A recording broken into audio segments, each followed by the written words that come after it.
20 experts failed, but the poor cleaning lady solved it in 1 minute, and what the CEO millionaire did. She solved the problem that stumped 20 experts in 43 seconds. And when he finally looked up from his desperation and met her eyes, Daniel Frost saw the ghost of the woman he'd abandoned 15 years ago, now holding his entire empire in her scarred, invisible hands. The city of Seattle glowed like a circuit board beneath the rain, each light a pixel in a skyline built on ambition and coffee. On the 42nd floor of Frost Industries' glass tower, Daniel Frost stood before floor-to-ceiling windows, hands clasped behind his back, watching storm clouds devour the stars. He wore Tom Ford-like armor, charcoal suit, silk tie the color of money, shoes polished to mirrors. At 43, his hair had grayed at the temples in that distinguished way magazines called Silver Fox, but his eyes held no warmth. They were the color of winter oceans, cold, deep, unreachable.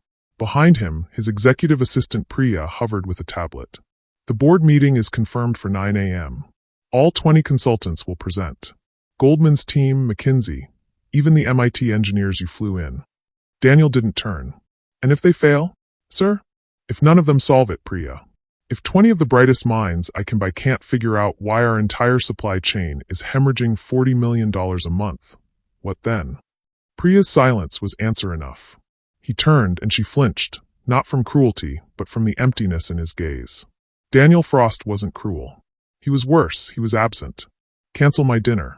I'll be here all night. Sir, that's the 3rd time this week. Then I'm consistent. He moved to his desk, a monument of black walnut and steel. Close the door on your way out. When she left, Daniel sank into his chair and stared at the framed Forbes cover on his wall. Daniel Frost.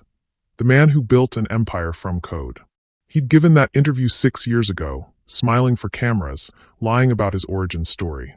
They'd asked where he got his start. He'd said, a dorm room and a dream. He didn't mention the woman who'd written half the code. Didn't mention the apartment that wasn't a dorm. Didn't mention the dream that belonged to 2 people, not 1. He opened his desk drawer, the only one he kept locked, and stared at the dried violet pressed between glass. 15 years old. Still purple. Still accusing. He slammed the drawer shut. 42 floors below, Naomi Hartwell pushed an industrial cleaning cart through the marble lobby, wheels squeaking against polished stone. She wore navy blue scrubs with elite cleaning services, embroidered over the heart, a heart that had stopped believing in elite anything a long time ago. Her natural hair was pulled into a tight bun beneath a company cap. At 32, she looked older. Poverty ages you in dog years.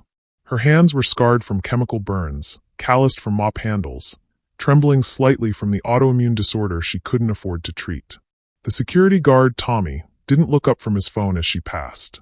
She'd cleaned this building for 3 years. He'd never once asked her name. She didn't mind invisibility anymore. She'd learned to wear it like camouflage. The service elevator groaned as it climbed. Naomi leaned against the metal wall, eyes closed, and let herself remember. Just for the 26 seconds it took to reach the 40th floor. She remembered a different elevator, a different building. Columbia University's engineering lab. She remembered Daniel's hand in hers, both of them laughing, exhausted, covered in circuit board burns and coffee stains. She remembered him saying, "When we make it, Naomi, I'm buying you the biggest ring in Manhattan." She'd said, "I don't need a ring. I just need you." The elevator shuddered to a stop. Naomi opened her eyes. The memory dissolved like sugar in rain. She emerged onto the executive floor. Frost Industries. The name still tasted like betrayal, even after 3 years of swallowing it nightly. She'd taken this job deliberately. Some broken part of her needed to see what her sacrifice had built.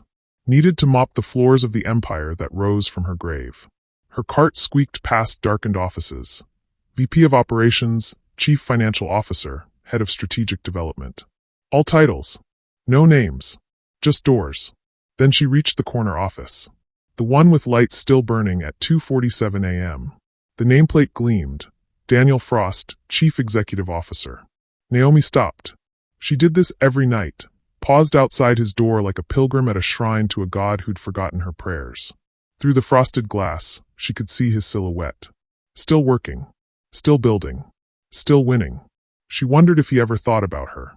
She wondered if he even remembered her name. Her hand touched the door handle. Just rested there, not opening, not knocking. Just contact. Through the glass and steel, She could almost feel the man she'd loved. The boy who'd stayed up all night debugging code while she quizzed him on algorithms. The dreamer who'd kissed her awake every morning whispering, "One day, Naomi. One day we'll change the world." They had changed the world. He just did it without her. Naomi pulled her hand back. She had trash cans to empty, floors to mop, toilets to scrub. She had invisibility to maintain. She pushed her cart past his door, wheels squeaking their protest. Inside, Daniel heard the squeak and glanced up. He saw the shadow pass his frosted glass, just a cleaner, he thought, and returned to his screens. He didn't know that shadow had a name. Didn't know it had a history. Didn't know it was the answer to every problem he'd never solved. The ghost of every choice he regretted. The echo of the only voice that ever told him he was enough just as he was.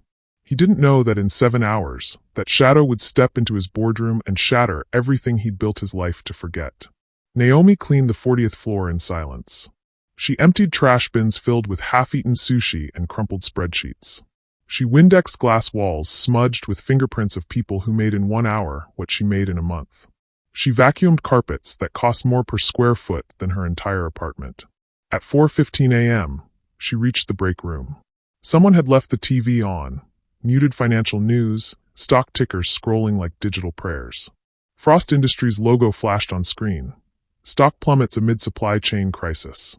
Investors demand answers. Naomi paused, spray bottle in hand. The subtitle read, "Frost Industries faces potential collapse if solution not found. Emergency board meeting scheduled." She should have felt satisfaction. Should have felt vindicated. Instead, she felt the old ache, the one that never quite healed. Because 15 years ago, she and Daniel had mapped out this exact scenario in their business plan. They'd written contingencies, backup protocols, fail-safes. She designed the supply chain model herself, accounting for every possible disruption. Daniel had taken that plan, had taken her work, had built his empire on her blueprints. And now, watching it crumble, she felt no joy. Just the hollow echo of what could have been. Naomi turned off the TV. She finished cleaning.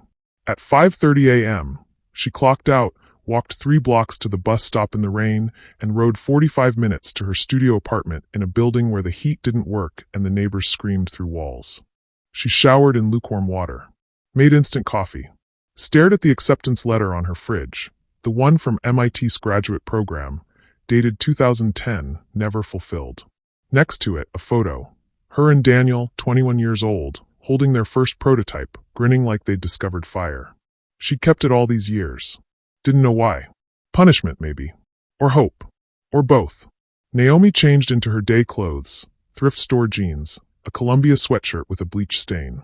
She had 4 hours before her shift at the cafe, then back to Frost Industries at midnight. 2 jobs. 70 hours a week. Barely surviving. She lay down on her mattress on the floor and closed her eyes. And dreamed of the boy who'd promised her the world, then left her with nothing but the memory of his voice saying, "I love you, Naomi. I swear, nothing will ever change that." Everything changed that. At 8:47 a.m., Daniel stood at the head of the Frost Industries boardroom, a cathedral of glass and steel, a table that sat 30, walls lined with screens displaying real-time data from 17 countries. 20 consultants filled the room. Engineers from MIT and Stanford, analysts from Goldman Sachs, supply chain experts from McKinsey, even a logistics savant from the Pentagon. The board of directors sat along the windows, vultures in Armani, checking watches and stock prices. Daniel's jaw was tight. He hadn't slept. His tie felt like a noose. "Gentlemen," he began. "Ladies, we're hemorrhaging $40 million monthly. Our supply chain is collapsing. 3 factories shut down last week. We have 14 days before our largest client cancels a $600 million contract. I've brought you here because you're the best. So tell me," his voice dropped to ice, "how do we fix this?" For the next 3 hours, they presented. The MIT engineers proposed a complete system overhaul. 18 months, $200 million. The Goldman analysts suggested strategic bankruptcy and restructuring. McKinsey recommended outsourcing to China, India, Vietnam, a logistical nightmare that would take years. The Pentagon consultants suggested military-grade supply routes, illegal for private sector use. One by one, Daniel shot them down. Too slow. Too expensive. Too risky. Too late. By 11:52 a.m., the boardroom felt like a tomb. 20 experts. 20 failures. The board chair, Gerald Hutchinson, silver-haired, cold-blooded, leaned forward. Daniel, we're out of options. I'm calling an emergency vote. If you can't solve this by Monday, we're removing you as CEO and liquidating assets. Daniel's knuckles whitened against the table. Give me the weekend. You've had 3 months. Give me until Monday. Gerald checked his Rolex. Fine. But Daniel, start packing your office. The room emptied in silence. Daniel stood alone at the head of the table, staring at the screens flashing red. Supply chain failure. Supply chain failure.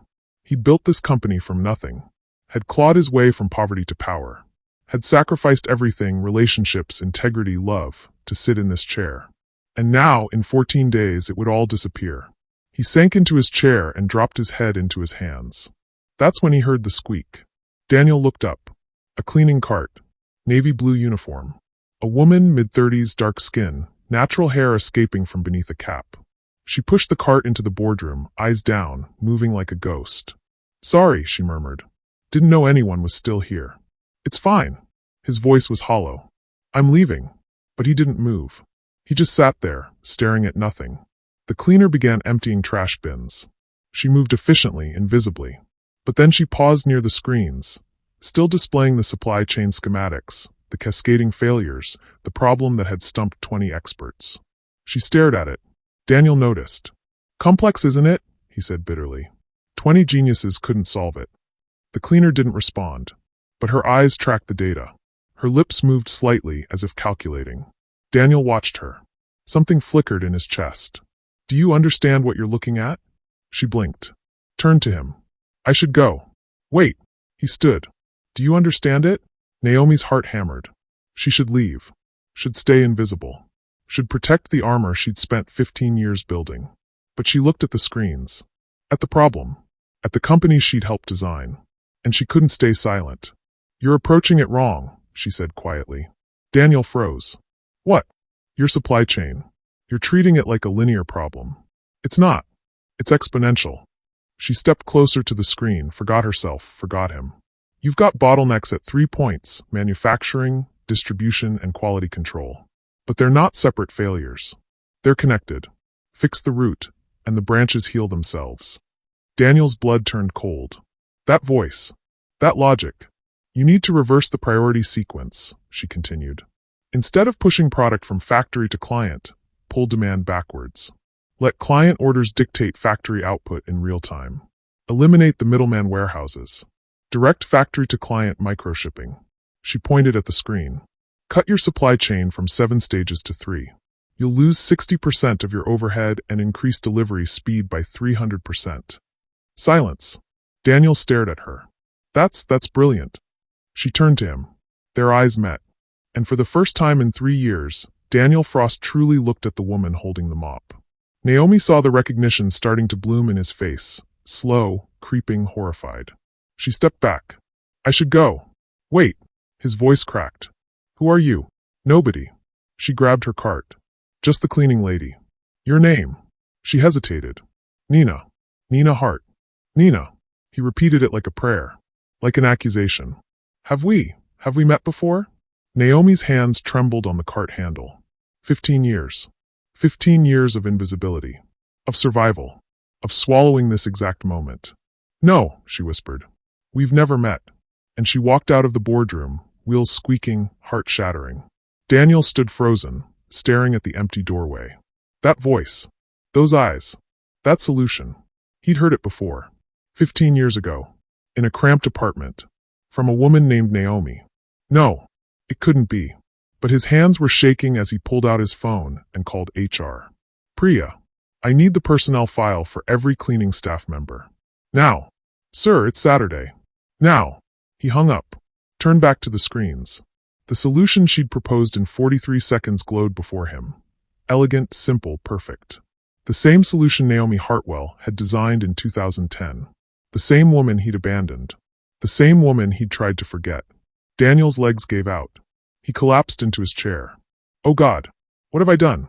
Daniel just heard a voice from his past that he thought he'd buried forever. But here's the question.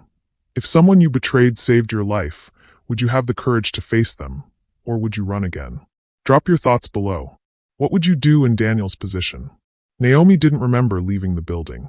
One moment she was in the boardroom, staring into Daniel Frost's confused, searching eyes. The next, she was 3 blocks away, sitting on a bench in Westlake Park, rain soaking through her uniform, mop water from her shoes bleeding into puddles. Her hands wouldn't stop shaking. He almost recognized me. She'd prepared for this moment for 3 years. Had rehearsed it in mirrors, in therapy sessions she could barely afford, in the dark at 3 a.m. when sleep was impossible. She'd built elaborate fantasies. He'd see her. He'd fall to his knees. He'd beg forgiveness. But when it finally happened, when his eyes had traced her face with that terrible dawning recognition, she'd felt only one thing. Terror. Because if Daniel Frost remembered Naomi Hartwell, then Naomi Hartwell would have to remember who she'd been before he destroyed her. And that girl, brilliant, hopeful, whole, was someone she couldn't afford to resurrect. Her phone buzzed. A text from her manager at the cafe. "Where are you? Your shift started 20 minutes ago." Naomi stood on numb legs. She had bills. Rent. Her mother's medication. She couldn't fall apart. Not now. Not ever. She walked to the bus stop, water squishing in her shoes. Behind her, Seattle gleamed. A city of glass towers built by men like Daniel Frost, cleaned by women like her. She didn't look back. Daniel sat in his office at 6:47 p.m., surrounded by personnel files scattered across his desk like crime scene evidence. 43 cleaning staff employed by elite cleaning services. 43 faces, names, histories. He'd eliminated 38 immediately. Wrong age, wrong gender, wrong everything. 5 remained. His hands trembled as he opened the next file. Employee ID, 4721. Name, Nina Hart. Age, 32. Hire date, March 2022. Emergency contact, Lena Hartwell, mother. Daniel's vision tunneled. Hartwell. He clicked the attached photo. It loaded slowly, budget employee database, low resolution. But when it appeared, the air left his lungs. Older. Thinner. Hair different. Eyes harder. But unmistakable. Naomi. He'd looked at her face every night for 3 years, mopping his floors, emptying his trash, cleaning his kingdom, and never once seen her. Daniel stood abruptly, knocking files to the floor. He paced to the window, gripping the frame, forcing air into lungs that had forgotten how to breathe. She's been here. The whole time. Watching me. He remembered her voice from this morning. You're approaching it wrong. The same voice that used to correct his code at 2 a.m., patient and brilliant. The same voice that had whispered, I'm pregnant, with terrified hope. The same voice that had screamed, how could you? When he'd walked out the door with a check for $10 million and a soul full of lies. Daniel pulled out his phone. Dialed Priya. I need you to find Nina Hart. Employee 4721. Tell her I need to see her. Monday morning. My office. Sir, she's cleaning staff. We can't just summon. Offer her consultant pay. $500 an hour. Tell her it's about the supply chain solution. Priya paused. Did the cleaning lady actually solve it? Just find her. He hung up, turned back to the window. His reflection stared back, a ghost in expensive clothing. What do I even say to her? Sorry didn't cover it. Sorry didn't touch it. Sorry was a word you used when you bumped into someone at Starbucks, not when you abandoned your pregnant fiancée to chase venture capital and spent 15 years building an empire on her stolen dreams. His phone rang. Priya. Sir, I reached her manager. Ms. Hart says she's not interested. Daniel's jaw clenched. Double it. $1,000 an hour. She said no amount of money will make her, quote, set foot in that office again. End quote. The line went dead. Daniel stared at his phone. Then at the file. Then at the city beyond his window. Naomi Hartwell had saved his company in 43 seconds and refused to take a single dollar for it. She'd always been better than him. Sunday morning arrived gray and wet. Naomi stood in the cramped hospital room where her mother had lived for the past 8 months, adjusting 4 lines and fluffing pillows the nurses never had time to fluff. Lena Hartwell was 59, but looked 75. Stage 4 kidney disease. Dialysis 3 times a week. Medical bills that had consumed Naomi's life savings, her credit, her future. Baby, Lena whispered, voice paper thin. You look tired. I'm fine, Mama. You're working too hard. I'm working 3 jobs to keep you alive, Naomi thought. But she smiled. I'm okay. Promise. Lena's eyes, still sharp despite everything, studied her daughter. Something happened. Naomi's hands stilled on the blanket. Her mother had always seen through her. It's nothing. Naomi Elizabeth Hartwell. Don't lie to a dying woman. You're not dying. I saw him, didn't I? Lena's voice hardened. Daniel. Naomi's throat closed. She'd never told her mother where she worked. Had never mentioned that she cleaned the floors of Frost Industries. But mothers know. They always know. He didn't recognize me, Naomi whispered. Good. I spoke. In a meeting. I solved his problem. Lena's hand found Naomi's. Squeezed with what little strength remained. And he looked at me, Mama. Really looked. For the first time in 3 years. Naomi's voice cracked. And I saw it. The moment he started to remember. What did you do? I ran. Lena pulled her daughter close, pressed a kiss to her forehead. That's my smart girl. I don't feel smart. I feel like a coward. Courage isn't staying when staying will destroy you, baby. You already let him destroy you once. Don't give him a second chance. But even as Lena said it, even as Naomi nodded, they both knew it was too late. Because Daniel Frost had already been given a second chance. The moment Naomi Hartwell took a job mopping his floors. Monday morning, 8:55 a.m. Naomi stood outside Frost Industries, staring up at 42 floors of glass and steel and ghosts. She'd called in sick to the cafe. Had told Elite Cleaning she quit. Had spent all of Sunday night pacing her apartment, arguing with herself. Don't go. He doesn't deserve an explanation. But you deserve closure. Closure is a myth invented by people who've never been abandoned while carrying their child. Then go for revenge.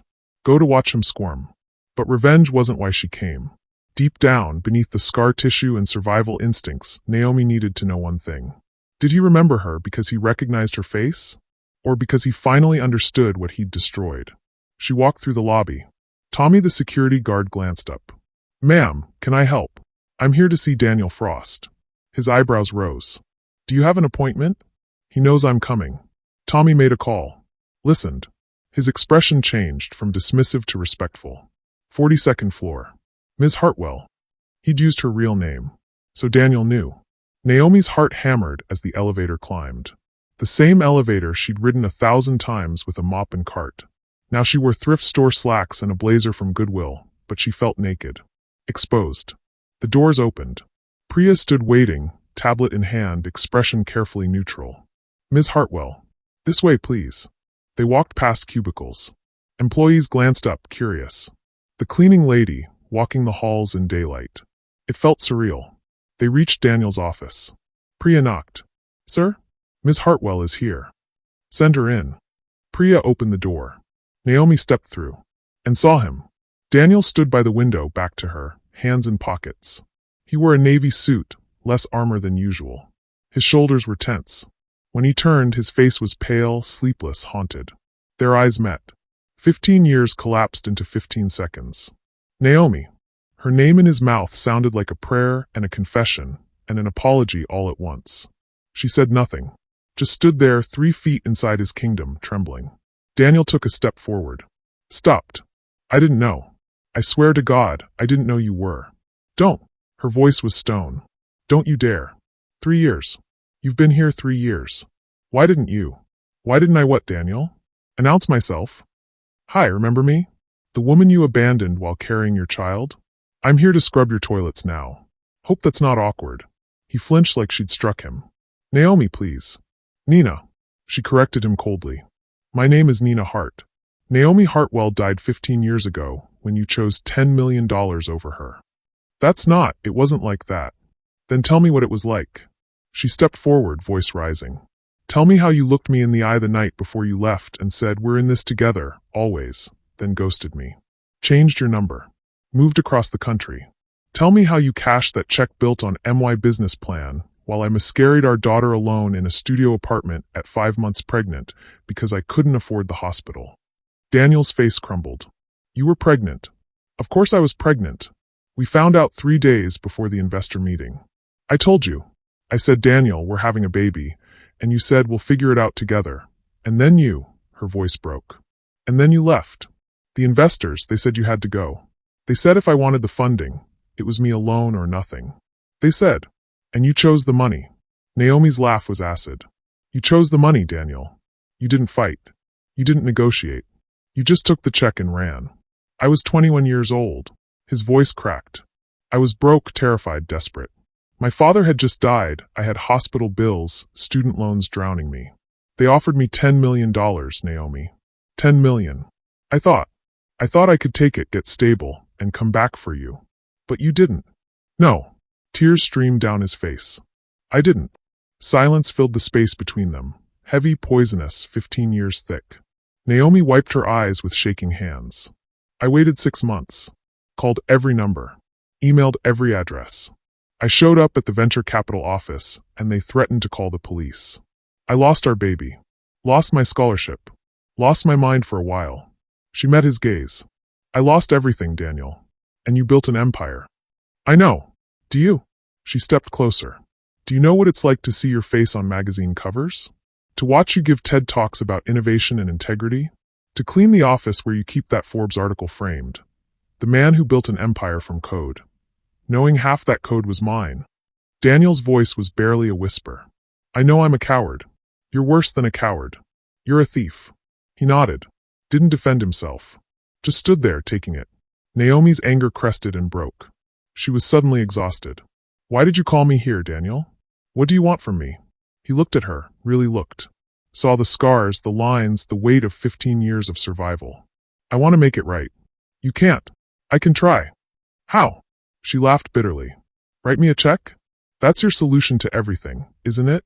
Throw money at the problem until it goes away. I'm not a problem, Daniel. I'm a person. A person you destroyed. I know. And I'll spend the rest of my life trying to. I don't want your life. The words ripped out of her. I don't want your money or your apologies or your guilt. I want the last 15 years back. I want my daughter. I want the career I should have had. I want the woman I was before you taught me that love is just another commodity to be traded for a bigger investment. Her voice echoed off glass walls. Daniel stood frozen, destroyed. Naomi turned toward the door. Wait. His voice stopped her. The supply chain solution. You saved the company. Let me at least. I didn't do it for you. She looked back, eyes blazing. I did it for the 200 employees who'd lose their jobs. People like me. People you've never seen because we're invisible to men like you. You were never invisible to me. Then why didn't you recognize me? 3 years, Daniel. 3 years I mopped this floor. 3 years I emptied your trash. 3 years I stood outside your office wondering if you'd look up just once. You never did. Because to you, I was exactly what I pretended to be. Nobody. She walked to the door. Turned the handle. Naomi. She paused. Didn't turn. I loved you. I still. Don't. Her voice broke. Don't say that. You don't get to say that. It's true. She looked back one last time. If you loved me, Daniel, you would have come back. You would have fought. You would have chosen me. But you didn't. You chose this. She gestured at his kingdom. And now you have to live with it. She walked out. The door closed with a soft click that sounded like a gunshot. Daniel stood alone in his office, surrounded by wealth, drowning in shame. He sank to his knees on the imported Italian marble and wept. Because Naomi Hartwell had saved his empire. And he'd destroyed her life. And no amount of money, power, or regret could ever make them even. Naomi made it to the elevator before her knees buckled. She slumped against the metal wall, sliding down until she sat on the floor, legs pulled to her chest, face buried in her hands. The elevator descended, 42 floors of freefall, and she counted each one, using numbers to keep the scream inside her chest from escaping. 41. 40. 39. She'd promised herself she wouldn't cry in front of him, wouldn't break, wouldn't give him the satisfaction of seeing how deep the wound still went. 38. 37. 36. But now, alone in a steel box dropping toward the earth, the dam broke. She sobbed into her knees, ugly, gut-wrenching sounds that came from a place so deep she'd forgotten it existed. For 3 years she'd been Nina Hart. Quiet, invisible, safe. But 20 minutes in Daniel Frost's presence had ripped that armor clean off, exposing Naomi Hartwell underneath. Still bleeding, still broken, still waiting for a man who'd never come back. 21. 20. 19. The elevator doors opened at the lobby. Naomi forced herself upright, wiped her face with her sleeves, and walked out into the gray Seattle morning. She didn't look back. Behind her, Frost Industries rose like a monument to everything she'd lost. Daniel remained on his knees for 11 minutes. When he finally stood, his legs felt disconnected from his body. He moved to his desk like a man underwater, slow, weighted, drowning. Priya knocked softly. "Sir? The board is waiting in conference room A. They want an update on the supply chain solution. Tell them I'll be there in 10 minutes. "Sir, they've been waiting since." 10 minutes, Priya. She retreated. The door closed. Daniel opened his locked drawer, pulled out the pressed violet, stared at it with the intensity of a man trying to read his own obituary. Columbia University. Spring 2010. Their first date. He'd picked it from the quad while Naomi wasn't looking, presented it to her with exaggerated chivalry. She'd laughed, that full-body laugh that made her eyes crinkle, and tucked it behind her ear. Later, when they'd made love for the first time in his dorm room, the violet had fallen onto his pillow.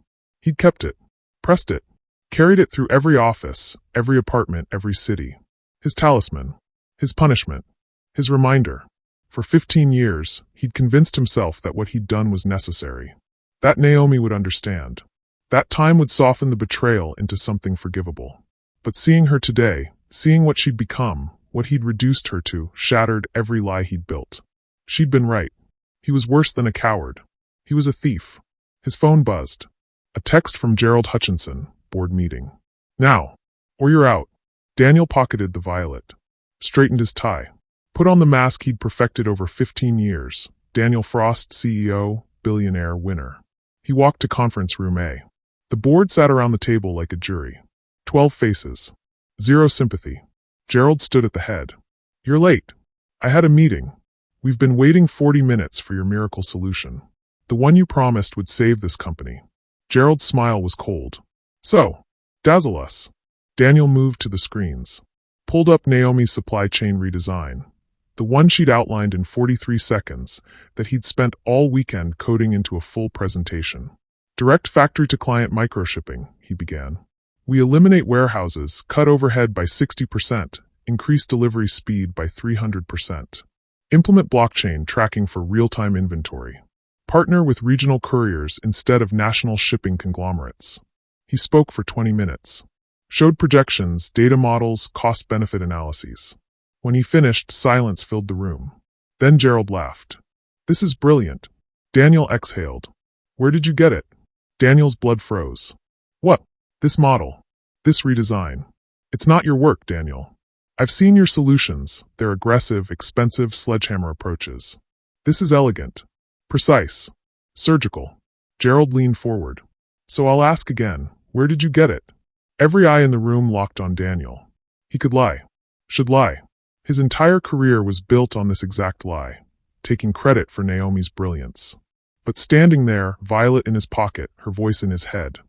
"You're worse than a coward. You're a thief." Daniel felt something crack. "A consultant," he heard himself say. "Name? That's confidential." Gerald's expression hardened. "Daniel, we just pulled you back from the brink of termination. You don't get to keep secrets. The consultant wishes to remain anonymous. Then find someone else who doesn't. We need this person on staff. Immediately. She's not interested." "She?" Gerald's eyebrows rose. "Interesting. Make her interested. Whatever she wants.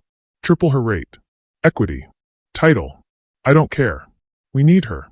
Daniel's hands clenched. "I said she's not interested. And I said make her interested. That's an order, Daniel. You have until Friday to bring her in, or you're fired and we'll find her ourselves." Gerald gathered his papers. Meeting adjourned. The board filed out. Daniel stood alone at the screens, staring at Naomi's solution, her brilliance stolen again. His phone rang. Unknown number. He answered. "Daniel Frost." "Stop calling my daughter." Daniel's heart stopped. "Miss Hartwell." "Lena. And I mean it. Stop." Her voice was weak but fierce. "You destroyed her once. I won't let you do it again." "I'm not trying to." "You reached out to her manager. Offered her money. You think money fixes this?" "No. She spent 3 years invisible to you. 3 years cleaning your floors, watching you build an empire on her stolen work. Do you know what that did to her? Do you know how many nights I held her while she cried herself to sleep?" Daniel's throat closed. "No. She finally made peace with it. Finally stopped loving you. And then you looked at her. Really looked. And now she's broken all over again. I didn't mean to. You never mean to. That's the problem. Lena's breathing was labored. Listen to me, Daniel Frost. You made your choice 15 years ago. Live with it. Leave my daughter alone. Let her heal. What if I can't? Then you're more selfish than I thought. The line went dead. Daniel stared at his phone. Then at the screens. Then at his hands. The hands that had signed away Naomi's future for $10 million. He should listen to Lena. Should let Naomi go. Let her heal. Let her finally be free of him. But the board wanted her. And if Daniel didn't deliver her, they'd hunt her down themselves. They'd expose her, exploit her, consume her brilliance, and spit out the rest. He couldn't let that happen. Even if it meant she'd hate him more. He pulled out his laptop. Opened a secure document. Began typing. Contract for Naomi Hartwell. Not Nina Hart. Naomi. Her real name. Her real identity. If he was going to drag her back into this, he'd at least do it honestly. Tuesday evening. Naomi sat in her studio apartment, staring at the eviction notice taped to her door. Rent past due. $2,400. Pay by Friday or vacate. She'd known it was coming. 3 months behind. 2 jobs lost in one day. Elite cleaning and the cafe, both gone because she'd walked out. She'd burned her bridges to avoid Daniel Frost. Now she was drowning. Her phone buzzed. Unknown number. She ignored it. It buzzed again. And again. Finally, she answered. Stop calling. Naomi. Please don't hang up. Daniel's voice. She should have ended the call. Should have blocked him. Instead, she listened. The board wants you, he said. They saw the supply chain solution. They know it wasn't mine. They want to hire you. No. They'll find you anyway. Gerald Hutchinson doesn't take no for an answer. If I don't bring you in, he'll send investigators. They'll dig into your life, your history, my poverty? Naomi's laugh was bitter. Let them. I've got nothing left to hide. Naomi, please. Let me help you. I don't want your help. Then do it for yourself. For your career. This is your chance to. My chance. Her voice rose. My chance was 15 years ago, Daniel. This is an opportunity. It's scavenging. They want to pick my brain and throw me back in the trash when they're done. Not if you have a contract. Not if you have equity.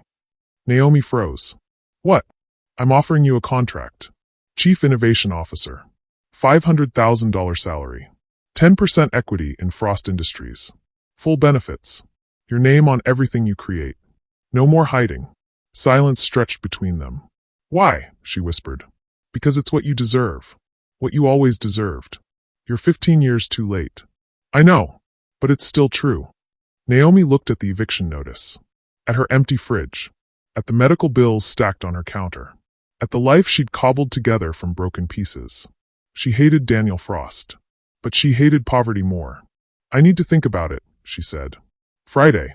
I need an answer by Friday. Why? Because that's when they fire me if I can't deliver you. And if I'm fired, you'll be dealing with Gerald Hutchinson. And trust me, Naomi, I'm the lesser evil. She wanted to argue. Wanted to tell him there was no such thing as lesser evil. But she'd seen men like Gerald Hutchinson before. Sharks who ate smaller sharks. I'll think about it, she repeated. Thank you. She hung up. Sat in silence. Stared at the eviction notice. And realized Daniel Frost had found a new cage to put her in. This one just happened to be gilded. Wednesday morning. Daniel sat across from his therapist, Dr. Miriam Chun, in her office overlooking Elliott Bay. You look terrible, Miriam observed. I found her. Miriam set down her notepad. For 3 years, Daniel had talked about the woman I abandoned. For 3 years, Miriam had listened, probed, challenged. Where? She's been cleaning my office. For 3 years. I never recognized her. Miriam's expression didn't change. She was too professional, but Daniel saw the flicker of shock. How did you find out? She saved my company. Solved a problem 20 experts couldn't crack. In less than a minute. And I destroyed her, Miriam. Completely. She lost everything. The baby. Her career. Her life. While I built an empire on her stolen work. Daniel's voice broke. I'm exactly what she called me. A thief. What do you want to do about it? I offered her a job. COO position. Equity. Everything she should have had. And she accepted? She's thinking about it. But I can see it in her eyes, she hates me. And she should. I hate me. Miriam leaned forward. Daniel, you've spent 3 years in this office talking about redemption. About becoming a better man. About facing what you did. Now you have the chance. The question is, Are you doing this for her or for you? Daniel opened his mouth. Closed it. I don't know. Then figure it out. Because if you're doing this to ease your guilt, you'll destroy her again. If you're doing this because she deserves it, regardless of whether she forgives you, then maybe there's hope. She'll never forgive me. Does she need to? Daniel stared out the window. Watched ferries cross the bay. No, she doesn't. Then stop asking for it. Give her what she deserves and walk away. Let her build her empire. You've had yours. The board wants me to bring her in. If I don't, they'll hunt her down. Then protect her from them. How? Miriam smiled sadly. That's your work to figure out, Daniel. Not mine. Thursday night. Naomi sat beside her mother's hospital bed, holding Lena's hand. He offered you a job, Lena said. Not a question. She always knew. Coup. $500,000. Equity. And you're considering it. We're being evicted, Mama. Your dialysis costs $4,000 a month. I'm drowning. Lena squeezed her hand. Money isn't worth your soul, baby. My soul? Naomi laughed bitterly. I sold that 3 years ago when I started mopping his floors. At least this way, I get paid what I'm worth. You think that's all this is? A transaction. What else could it be? Revenge. Redemption. Closure. Danger. Lena's eyes bored into her daughter's. That man broke you, Naomi. If you walk back into his world, you better be damn sure you're healed enough to survive it. I'm not healed. But I'm tired, Mama. I'm so tired of being invisible. Then be visible on your own terms. Not his. His terms pay the rent. Lena pulled Naomi close. Then take the job. Take the money. Build your empire. But don't give him your heart again. Promise me. Naomi's tears soaked into her mother's hospital gown. I promise. But even as she said it, she felt the lie. Because some part of her, the part she'd buried 15 years ago, still remembered what it felt like to be loved by Daniel Frost. And that part terrified her more than anything. Friday, 8:47 a.m. Daniel stood in the boardroom, facing Gerald and the board. Well, Gerald demanded. Where's our consultant? The elevator doors opened. Naomi Hartwell walked in. She wore a borrowed suit, too big in the shoulders, too long in the sleeves. Her hair was pulled back. No makeup. No armor. But she walked like a queen. Every eye in the room turned. Daniel's heart stopped. Naomi met his gaze across the room. Her expression was ice. I'm here to discuss terms. Gerald smiled like a shark. Excellent. Let's negotiate. Naomi didn't look at Daniel again. I have 3 conditions. Meet them or I walk. Name them. 1. Full attribution on all past work used by this company. My name goes on every patent, every product, every innovation derived from my original designs. Done. 2. 15% equity. Non-negotiable. Gerald hesitated. That's 15%. Or I walk and take my solutions to your competitors. Done. 3. Naomi's voice dropped to steel. Daniel Frost steps down as CEO. The room erupted. Daniel felt the floor drop away. Naomi finally looked at him. You stole my work. My life. My future. If I'm coming back, I'm not doing it under your shadow. You want redemption? Then step aside. Silence. Gerald's eyes gleamed. That's a board decision. Then decide. Daniel stared at Naomi. Saw the woman he'd destroyed, now destroying him. And realized she was right. I'll step down, he said quietly. Daniel, Gerald began.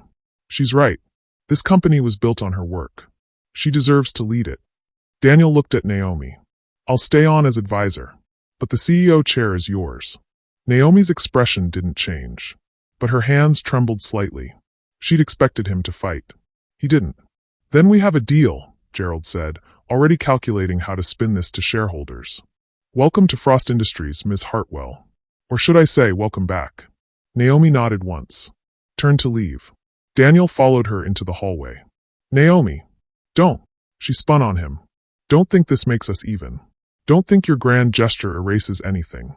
I don't. You just what? Want me to thank you? Forgive you? Fall into your arms. No. I just want you to have what you deserve. What I deserve is the last 15 years back. Can you give me that? No. Then stay out of my way. She walked to the elevator. The doors closed.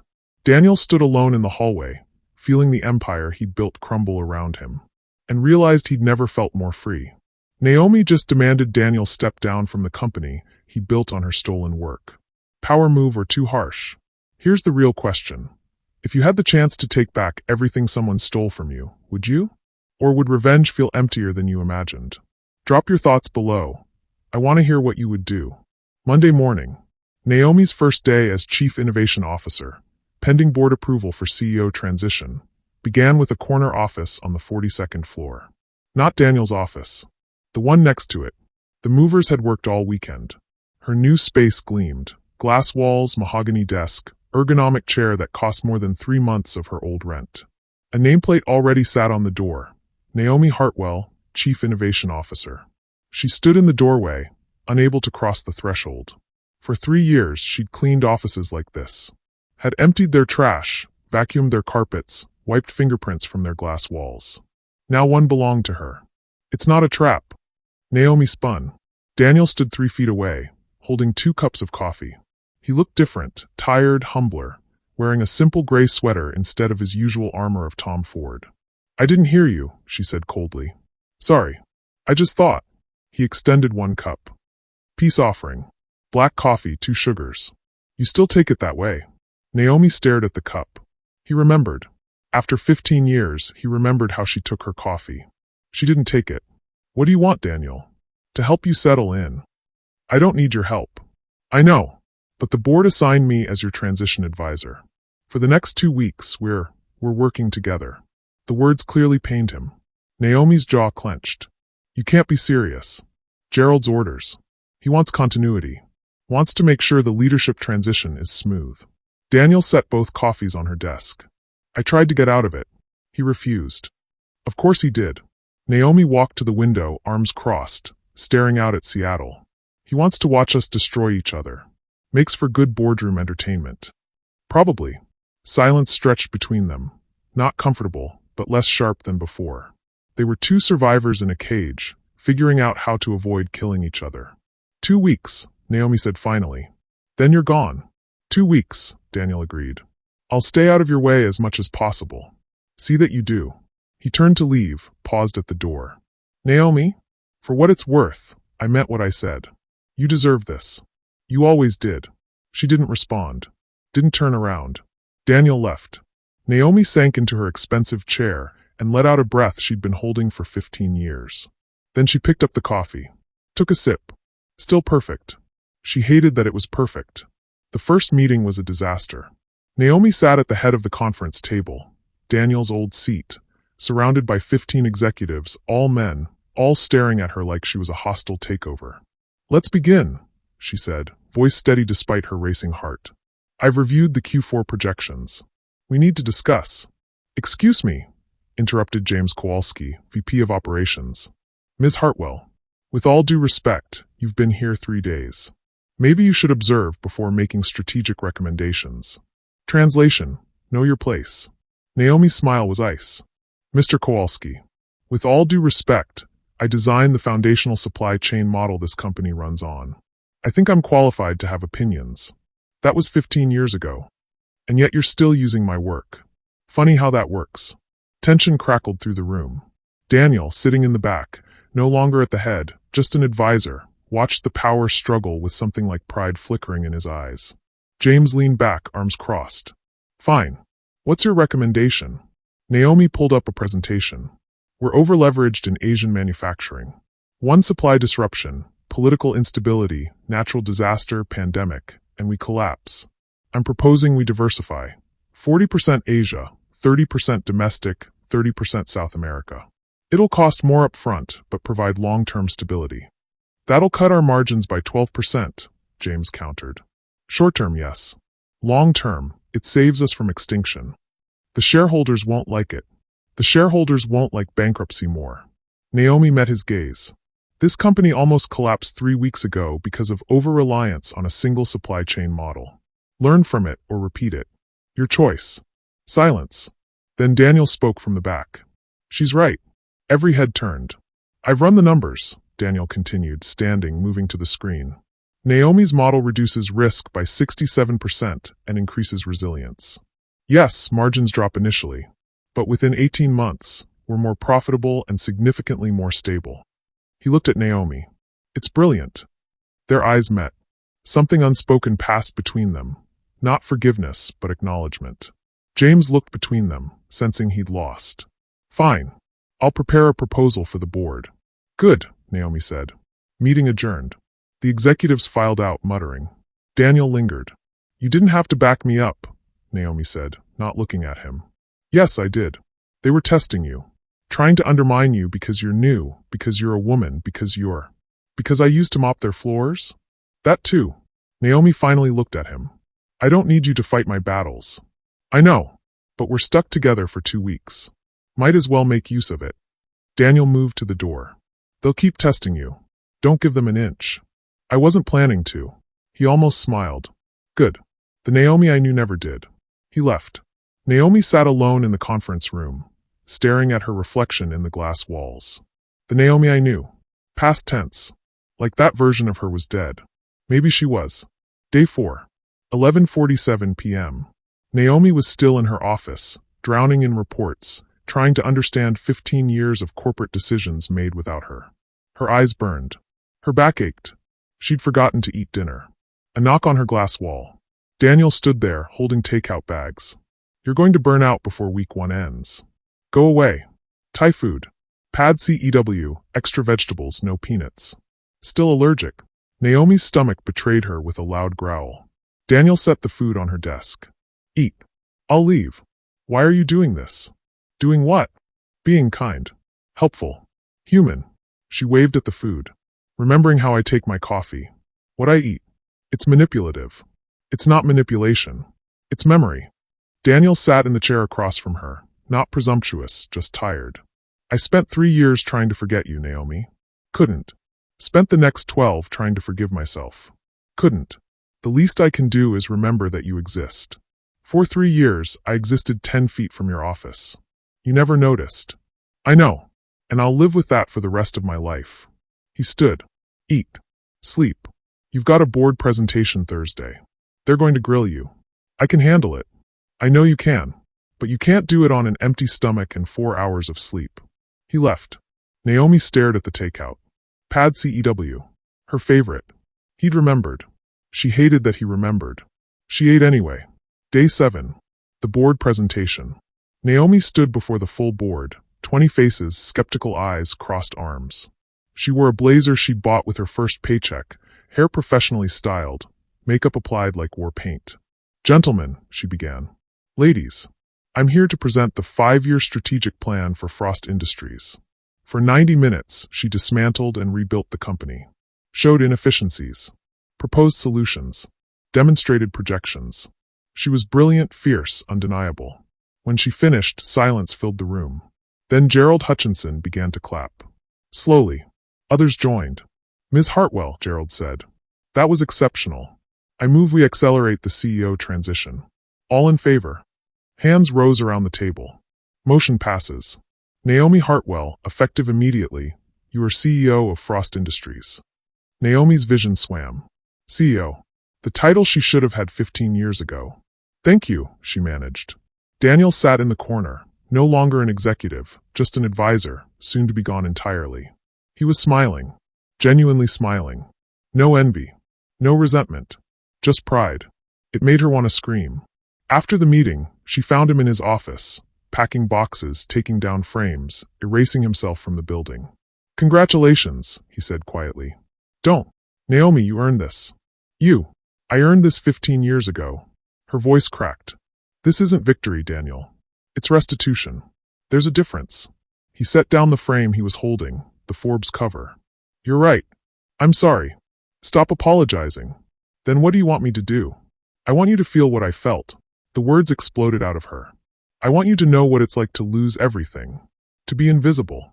To watch someone else live your life. I want you to hurt the way I hurt.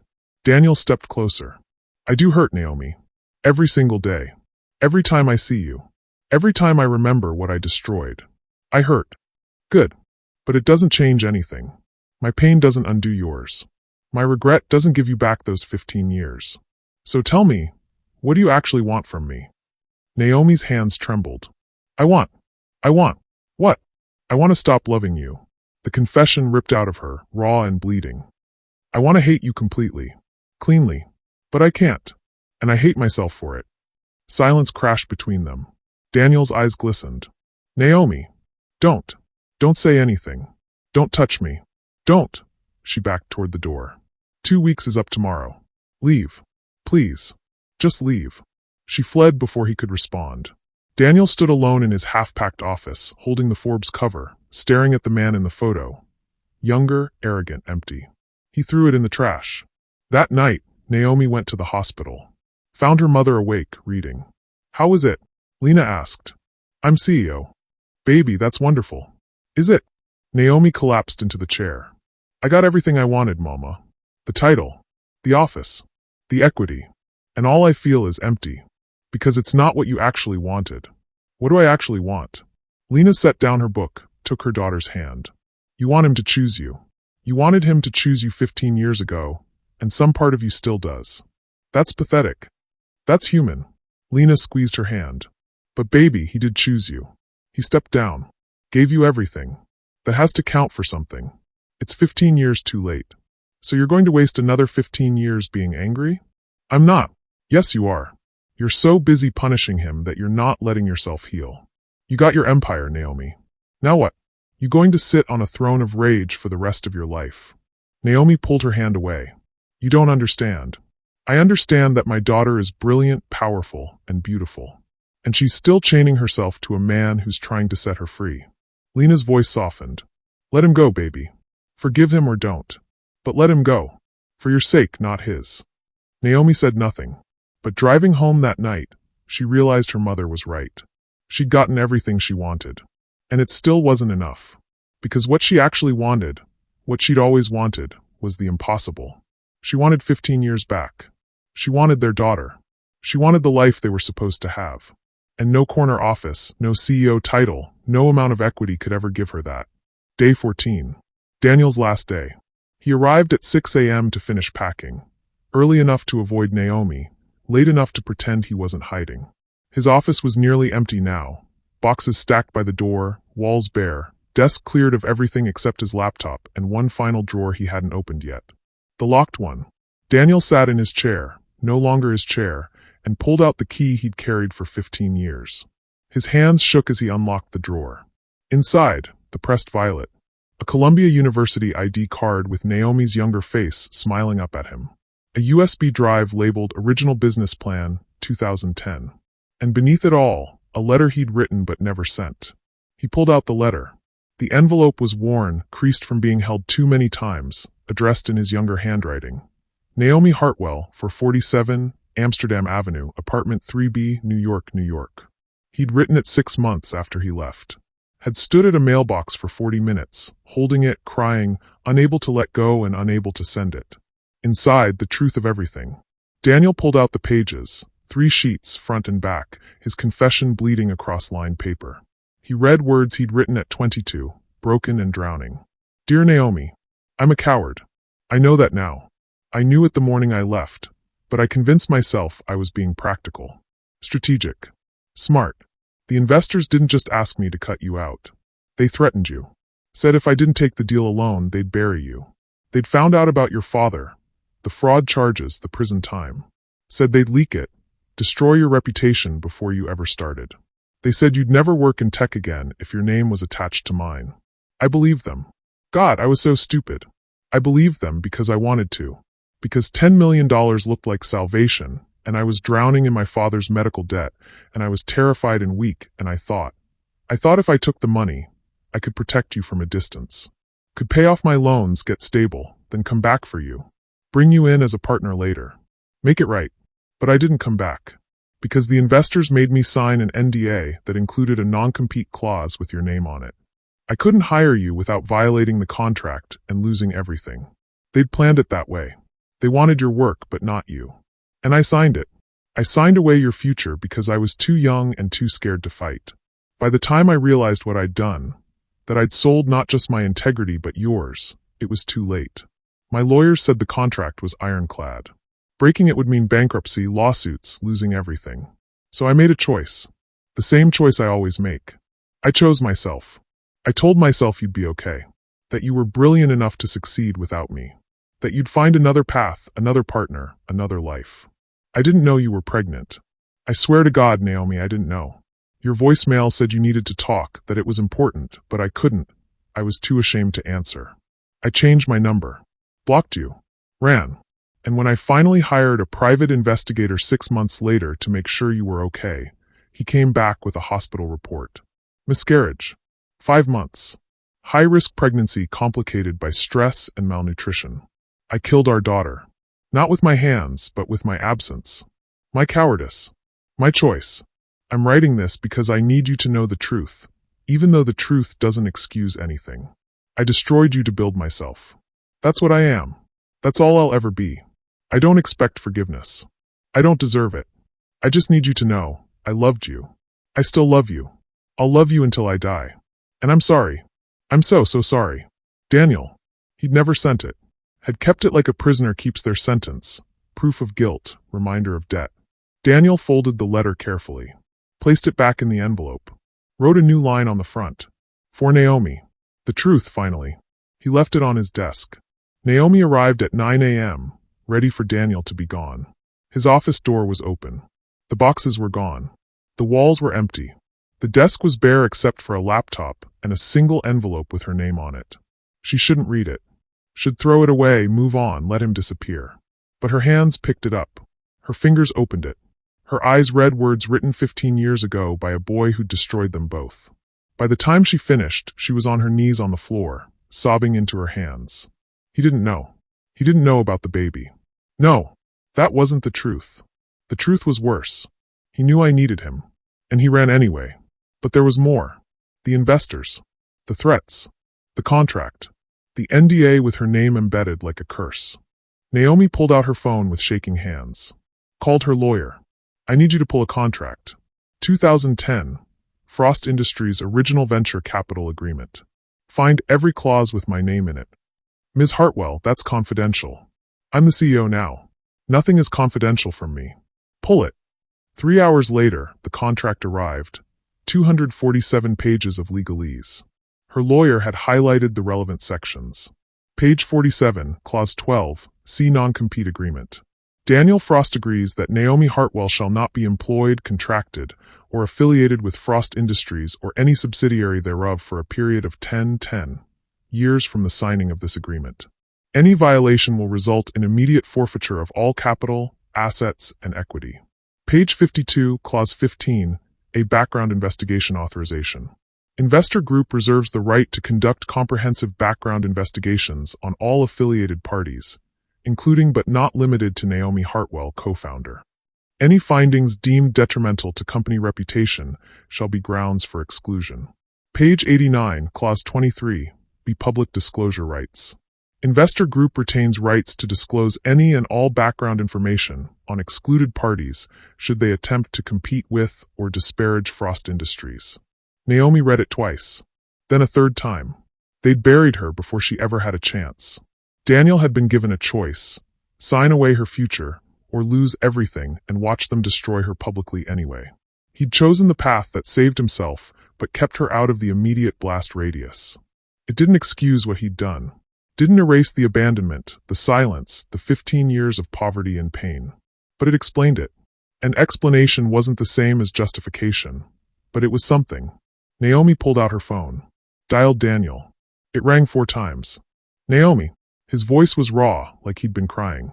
Where are you? My apartment. Why? Give me the address. Naomi, you don't have to. Give me the address, Daniel. He did. She grabbed her coat and left. Daniel's apartment was in Capitol Hill, a modest 2-bedroom, nothing like the penthouse a billionaire should have. Naomi stood outside his door for 3 minutes before knocking.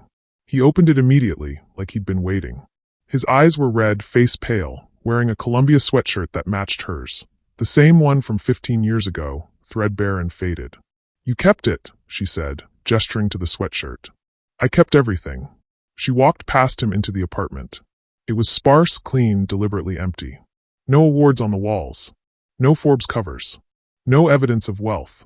Just books, a couch, and on the coffee table, a small wooden box. What's that? Naomi asked. Daniel picked it up with trembling hands.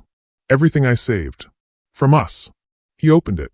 Inside, ticket stubs from their first movie. A napkin from the diner where they'd sketched their first business plan. Photos, dozens of them, young faces grinning at cameras. A pregnancy test box empty. A hospital bracelet that read, "Baby Girl Frost Stillborn." Naomi's breath stopped. You have her bracelet? I went to the hospital. After I found out. 6 months too late, but I went. They'd kept her ashes. No one had claimed them. His voice broke. You couldn't afford to. So I claimed her. Gave her a name. Grace. Grace Naomi Frost. Buried her in Greenwood Cemetery under a tree. I visit every year on what would have been her birthday. Naomi couldn't breathe. Couldn't think. You named her Grace? It means undeserved blessing. I thought maybe if I named her something I didn't deserve, I'd remember what I destroyed. Tears streamed down Naomi's face. Why didn't you tell me? Because I had no right. She wasn't just mine to name. She was yours. But you were gone and I was drowning and I couldn't let her be nothing. He sank onto the couch, head in his hands. I'm sorry. For everything. For all of it. I'm so fucking sorry. Naomi sat beside him. Not touching. Not forgiving. Just present. The investors, she said quietly. The contract. You were 21. Alone. Scared. That doesn't excuse it. No. It doesn't. But it explains it. She looked at him. You should have fought harder. Should have told me. Should have trusted me to make my own choice. I know. But you didn't. And we lost 15 years. Lost Grace. Lost us. I know. They sat in silence, two broken people surrounded by the ghosts of who they used to be. Finally, Naomi spoke. Take me to her. To Grace. Daniel looked up, eyes wide. Are you sure? I've never been less sure of anything. But she deserves to know her mother came. Even if it's 15 years late. They drove to Greenwood Cemetery in Daniel's car, a modest Honda, not the Ferrari the tabloids claimed he owned. The rain had stopped, leaving Seattle washed clean under gray skies. Grace's grave was beneath a cherry blossom tree, marked with a small stone. Grace Naomi Frost. 2010. Loved before she was born. Mourned every day since. Naomi collapsed to her knees in the wet grass. Daniel knelt beside her, silent. Hi, baby girl, Naomi whispered, tracing the letters of her daughter's name. I'm your mama. I'm so sorry I wasn't here. I'm so sorry. She sobbed into the earth, 15 years of grief pouring out like blood from a wound that never healed. Daniel placed a hand on her shoulder, not possessive, just present. I'm sorry I took this from you. You took everything from me. I know, but you gave her a name, a grave, a place to be remembered. Naomi looked at him through tears. That's something. It's not enough. Nothing will ever be enough, Daniel. That's what you don't understand. There is no enough. There's only what we do next. What do we do next? Naomi stood, brushed grass from her knees.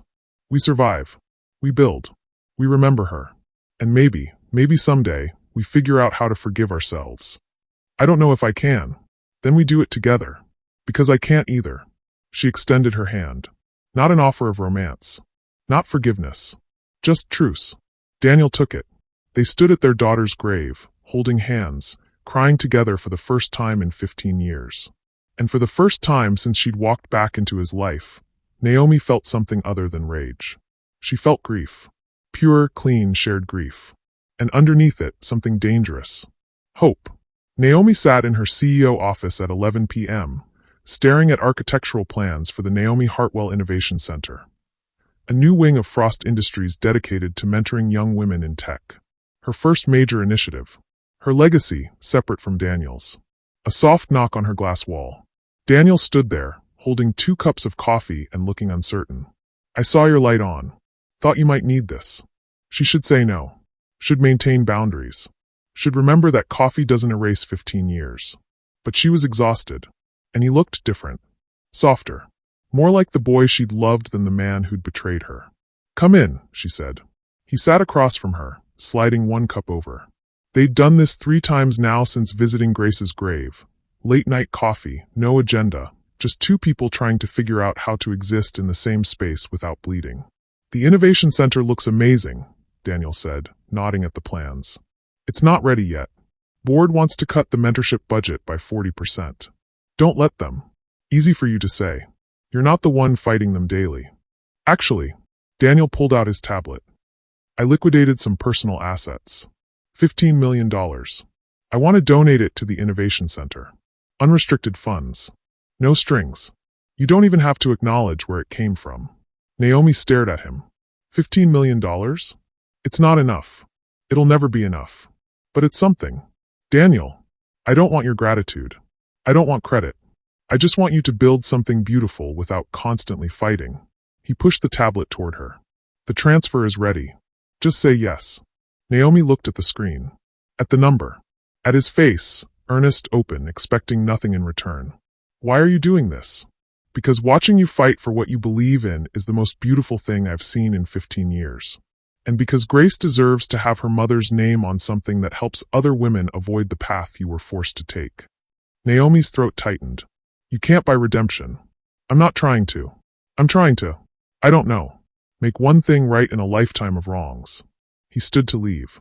Think about it. Daniel, wait. He turned. Thank you, she said quietly. For Grace. For this. For not running away again. Something flickered in his eyes, gratitude, surprise, hope. I'm done running, Naomi. Even if you never forgive me, I'm done running. After he left, Naomi stared at the tablet for 20 minutes. Then she approved the transfer. The following Saturday, Daniel's phone rang at 7 a.m. It's Naomi. Are you busy? He sat up in bed, heart racing. No. What's wrong? Nothing's wrong. She paused. I'm going to visit Grace. I've been going every Saturday for the past 3 weeks. And I thought if you wanted, you could come too. We could go together. Daniel's vision blurred. I'd like that. Okay. I'll pick you up in 20 minutes. She hung up. Daniel got ready faster than he'd ever moved in his life. They sat by Grace's grave for 2 hours, not saying much. Just existing together in the space where their daughter rested. Naomi had brought flowers, purple irises, Grace's would-be birth flower. Daniel had brought a children's book, Goodnight Moon, and read it aloud, voice breaking on every page. I used to imagine reading to her, Naomi said when he finished. At night, when I was pregnant, I'd put my hand on my stomach and describe the world to her. Told her about algorithms and code, about cherry blossoms and coffee shops, about her father who was brilliant and kind and... She stopped. I told her you loved her. Even after you left. I couldn't let her grow up thinking she wasn't wanted. Daniel wiped his eyes. She was wanted. God, she was wanted. I know that now. They sat in silence. Can I ask you something? Daniel said. Maybe. When did you stop hating me? Naomi considered. I haven't. Not completely. But after reading your letter, after seeing this grave, after watching you step down and give me everything, I realized hate takes more energy than I have left. I'm tired, Daniel. I'm so tired of being angry. So what do you feel now? Sad. Grateful. Confused. Hopeful. She laughed bitterly. I don't even know. What about you? What do you feel? Grateful you're here. Terrified I'll mess it up again. Amazed that you even let me sit next to you. He looked at her. And something else. Something I don't have the right to feel. What? Still in love with you. Naomi's breath caught. I'm not telling you to do anything with that information, Daniel continued quickly. I'm not asking for anything. I can't keep lying. Not to you. Not anymore. I love you. I never stopped. Even when I should have. Even when you deserved someone better. I love you. Naomi stood abruptly. I need to go. Naomi. I can't do this right now. She walked toward the car, then stopped. Turned back. But I'm not saying no. I'm saying, I need time. Take all the time you need. I'll wait. You've already waited 15 years. Then what's a little longer? She almost smiled. Almost. She drove him home in silence, dropped him off without a word. But 3 days later she texted him, Saturday? Grace's grave? 9 a.m.? He replied immediately, I'll be ready. They established a routine. Every Saturday morning at Grace's grave. Sometimes they talked. Sometimes they sat in silence. Sometimes Naomi cried and Daniel held her.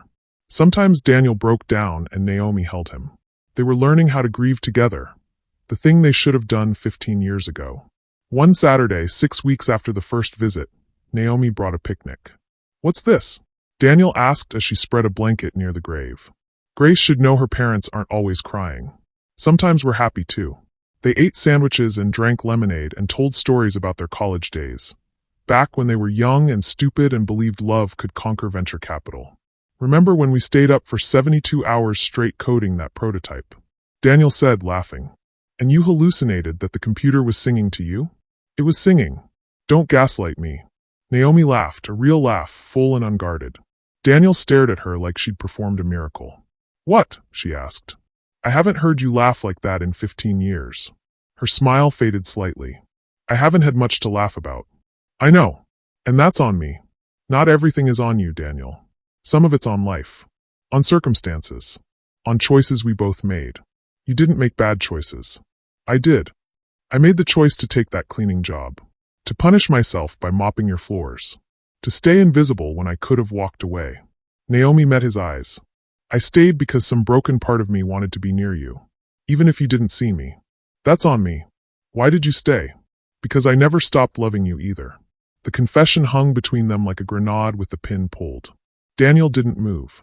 Barely breathed. Naomi, I hate that I love you. I hate that after everything, after all the pain, some part of me still. She pressed her hands to her face. I'm so angry at myself. Don't be. Love doesn't follow logic. It doesn't care about fairness or justice or who deserves what. But it should. Maybe. But it doesn't.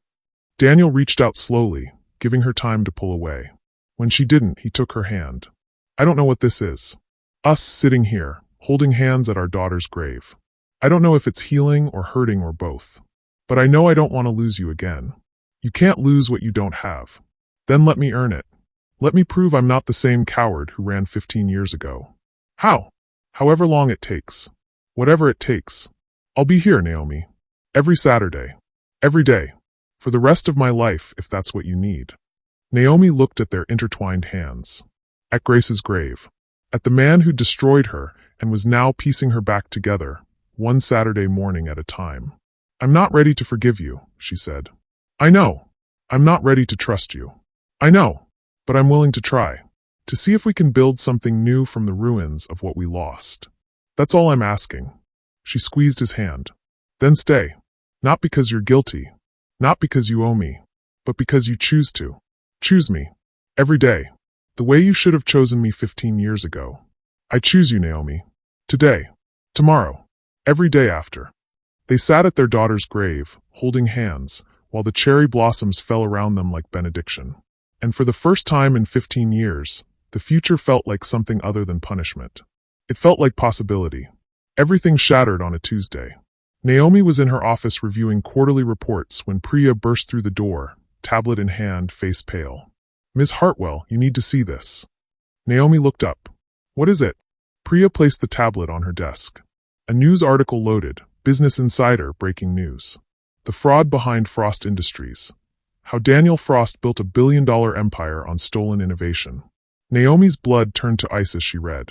In an explosive investigation, Business Insider has uncovered documents proving that Daniel Frost, former CEO of Frost Industries, systematically stole intellectual property from his college girlfriend, Naomi Hartwell, to build his tech empire.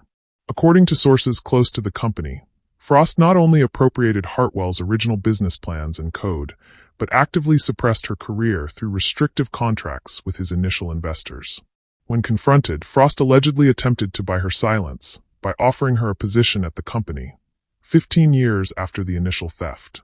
Most damning, Frost abandoned Hartwell while she was pregnant with his child, leading to a traumatic miscarriage. He then kept this information hidden for over a decade while building his public persona as an ethical tech leader. He's a fraud and a monster, says an anonymous board member. He destroyed a brilliant woman to feed his own ego, then had the audacity to bring her back as if a job offer could erase 15 years of suffering. Frost Industries stock plummeted 34% in early trading following the revelations. Current CEO Naomi Hartwell, Frost's victim, was unavailable for comment. Naomi's hands shook. She scrolled down. There were photos, her and Daniel at Columbia, young and in love. Her employee badge from Elite Cleaning Services. Her mother's hospital bills. How did they get those? And worst of all, Grace's death certificate. Her daughter. Their private grief. Exposed like roadkill for public consumption. Who leaked this? Naomi's voice was deadly quiet. We don't know. But Ms. Hartwell. Priya hesitated. The reporter is requesting an interview. They want your side of the story. My side? Naomi laughed bitterly. They already wrote my side. Victim. Destroyed woman. Poor Naomi, so broken she had to clean floors. That's not what. Get out. Ms. Hartwell. Get out. Priya retreated quickly. Naomi sat frozen, staring at the article, watching 15 years of private pain become public spectacle. Her phone exploded with notifications. News outlets, former classmates, strangers on Twitter dissecting her trauma like it was entertainment. She opened Twitter. Hashtag Frost Industries was trending. So was hashtag Justice for Naomi. At Tech Ethics Now, Daniel Frost is a predator who destroyed a woman's career and life. He should be in prison, not advising companies. At Women in STM, Naomi Hartwell is a queen for taking back what was stolen. This is what justice looks like. Hashtag Justice for Naomi. At Startup Bro 2024. Honestly, both of them are messy. She took a cleaning job at his company? That's psycho behavior. They deserve each other. Naomi's vision blurred. They were turning her life into a morality play. Her pain into content. Her daughter into a hashtag. Her phone rang. Daniel.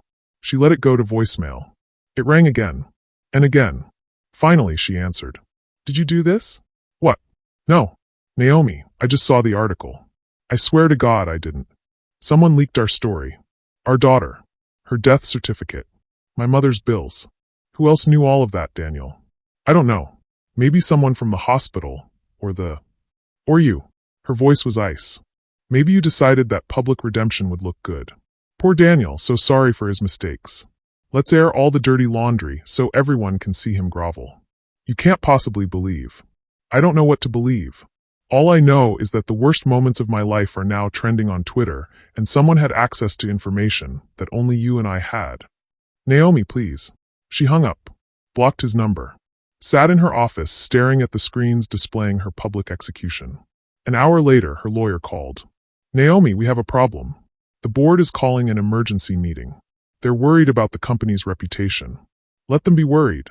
They're considering asking you to step down. Naomi's laugh was acid. I'm the victim in this story and they want me to step down?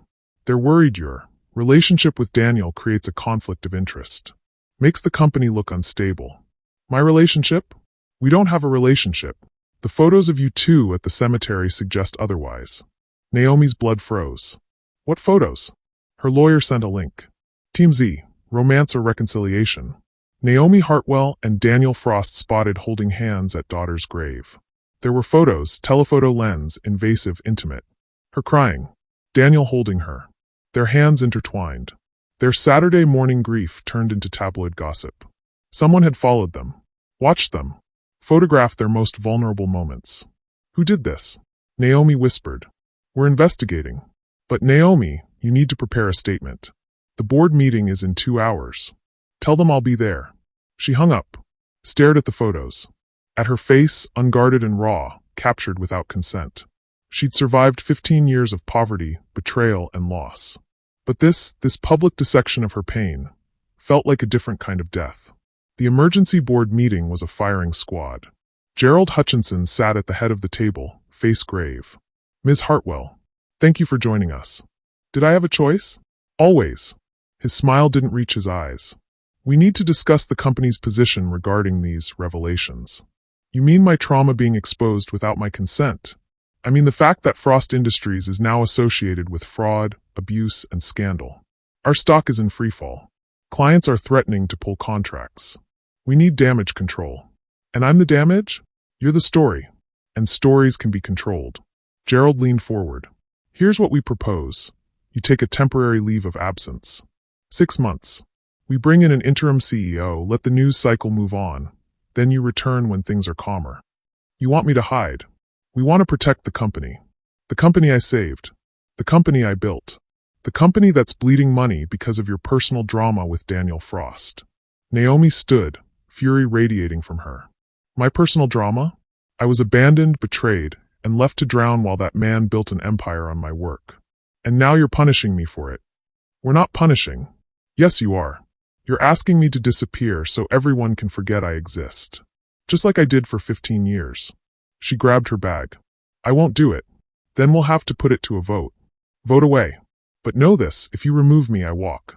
And I take my innovations, my patents, and my equity with me.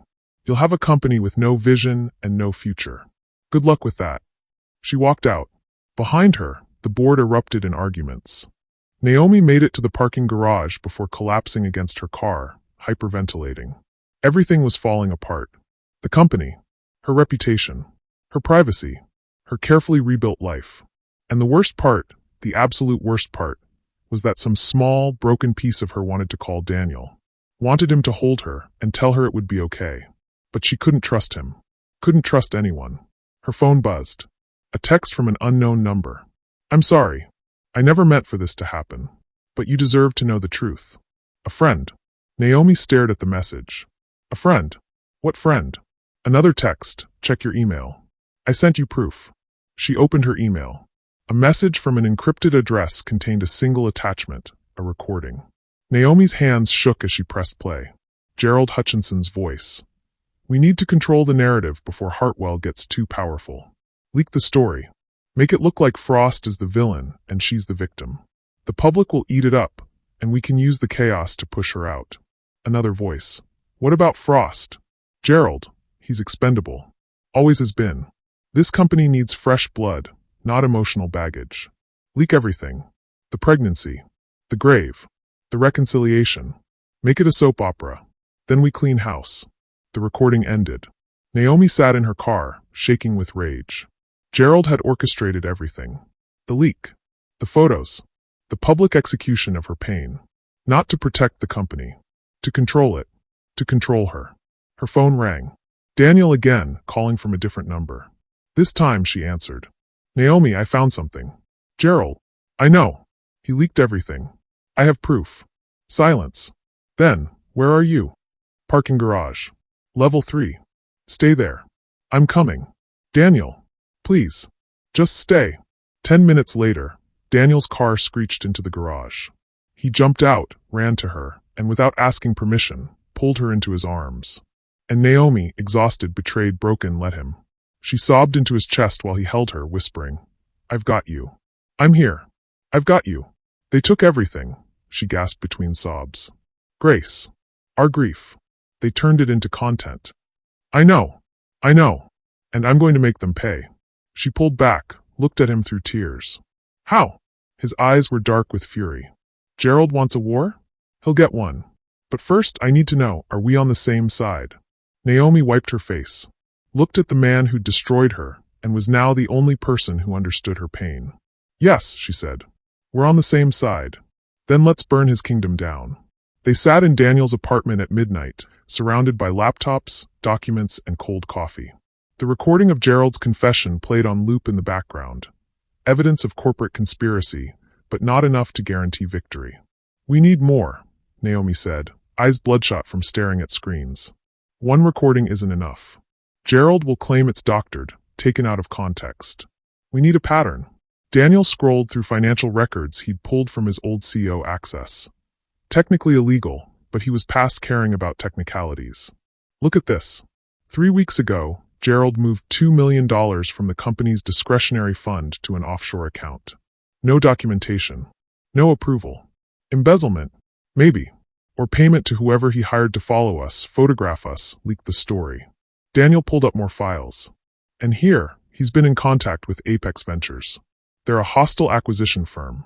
They've been trying to buy Frost Industries for years. Naomi's blood ran cold. He's selling the company. Not selling. Destroying it from the inside so Apex can buy it for pennies on the dollar.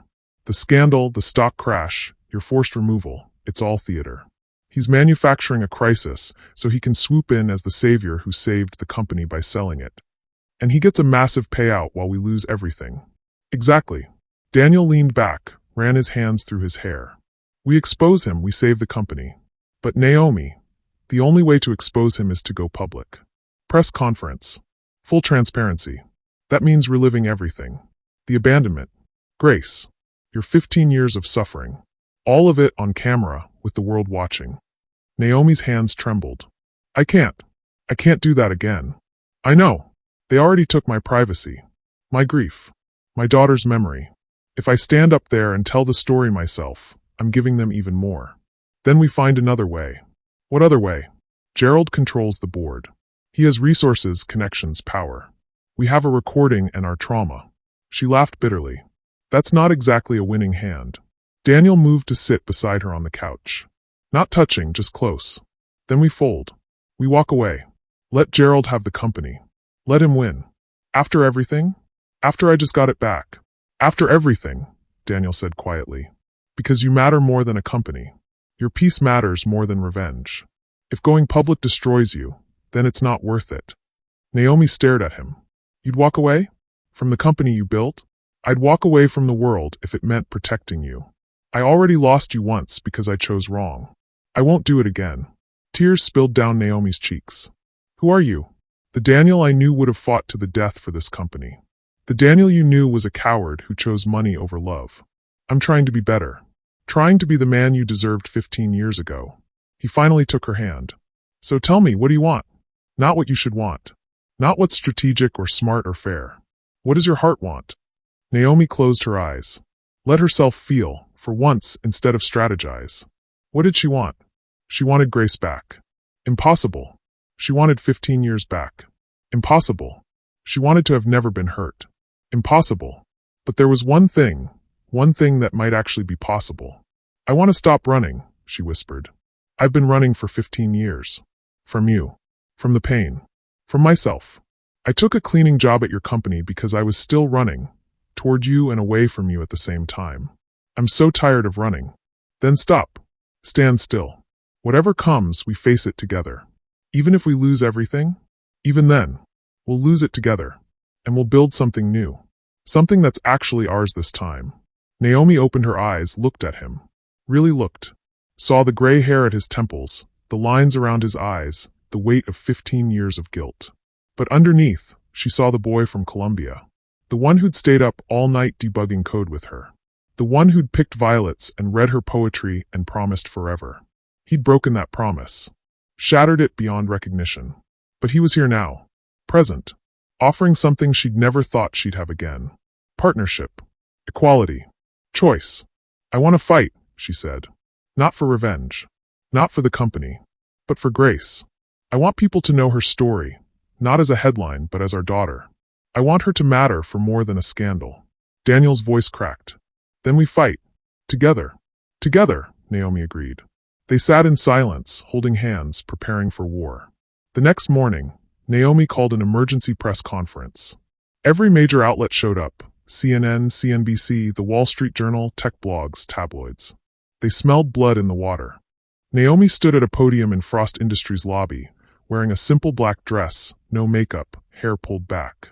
Daniel stood beside her, not behind, not in front. Beside. The cameras flashed like artillery fire. Thank you for coming, Naomi began, voice steady despite the trembling in her hands.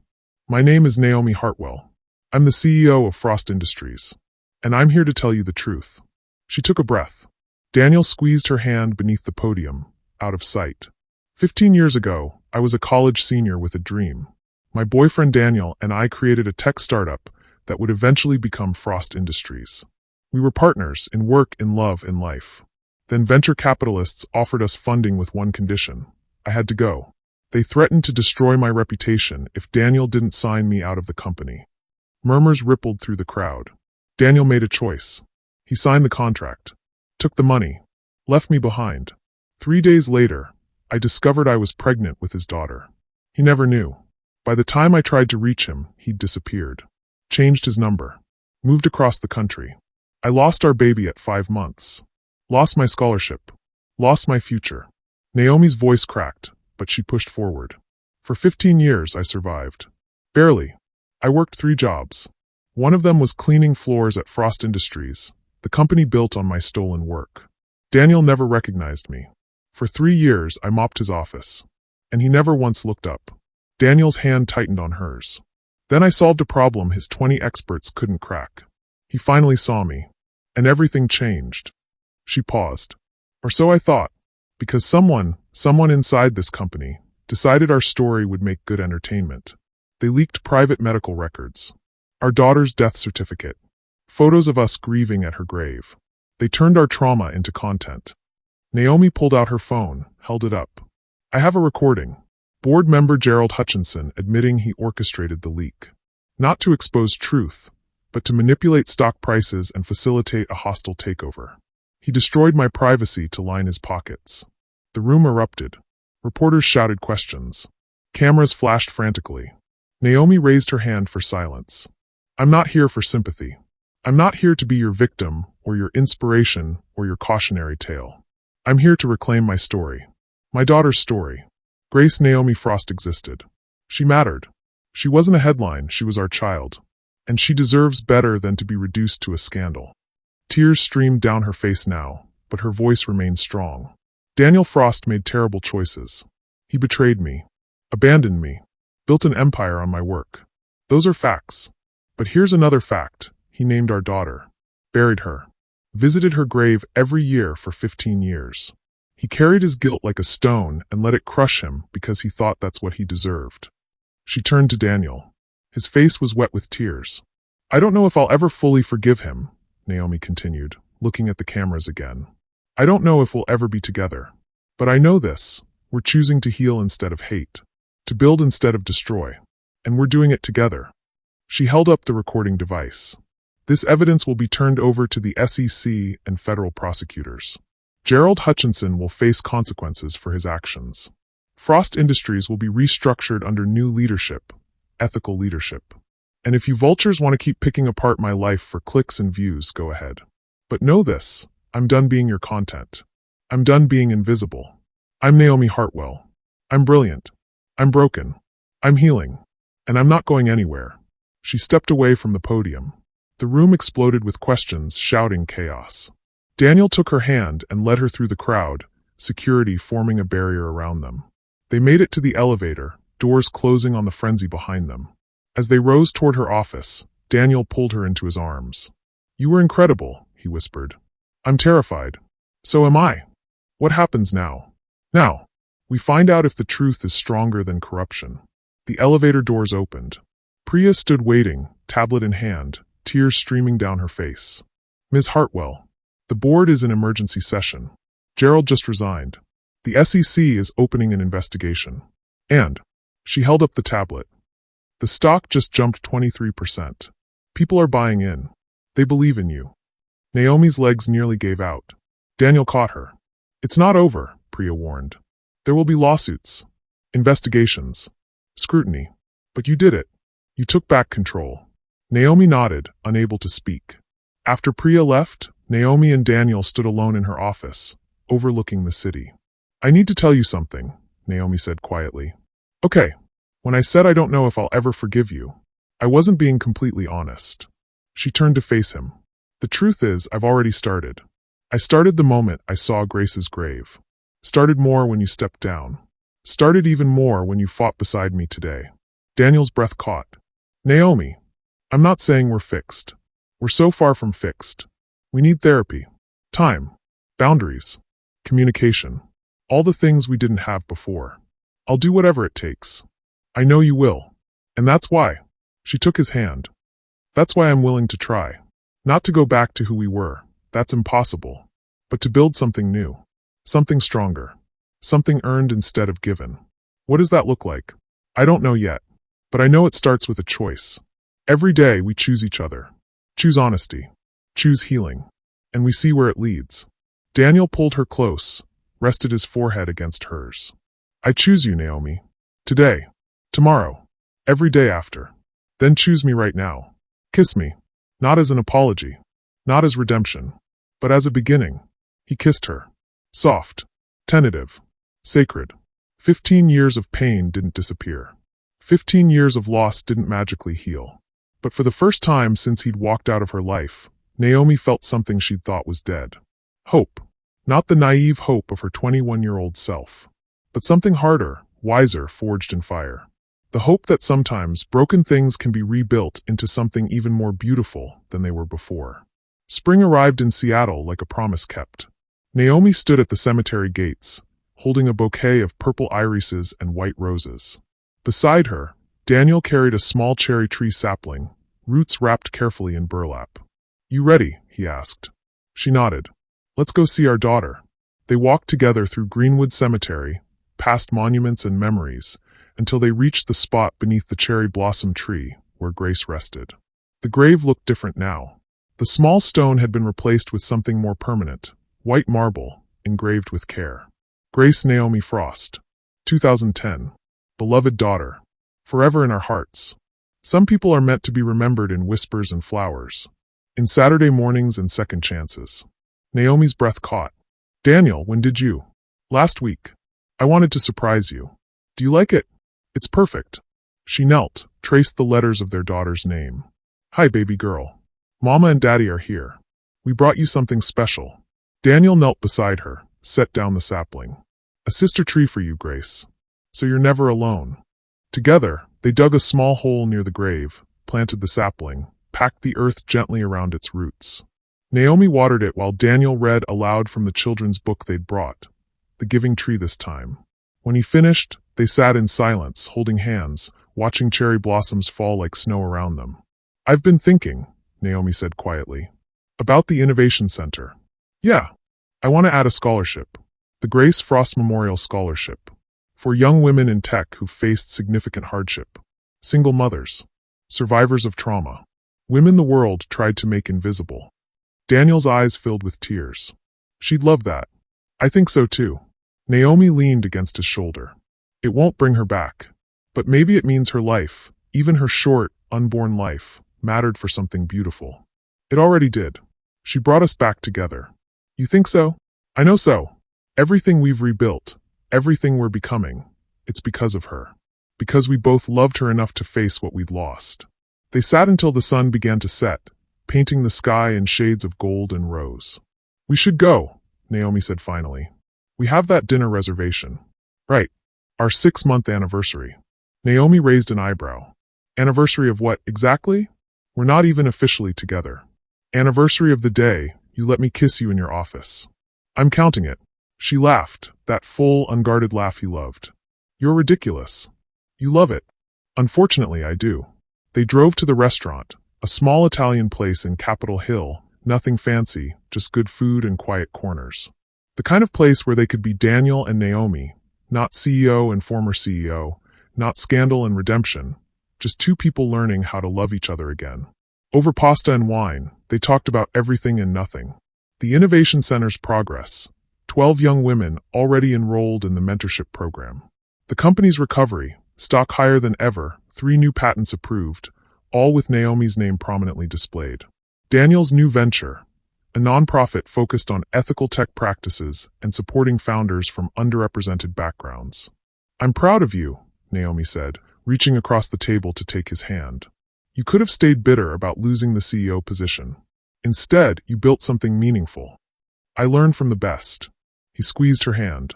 Besides, I didn't lose anything. I gave it to its rightful owner. There's a difference. Still, it takes humility to walk away from an empire. The empire was never mine. It was always ours. I just needed 15 years and a catastrophic moral reckoning to figure that out. Naomi smiled. Better late than never.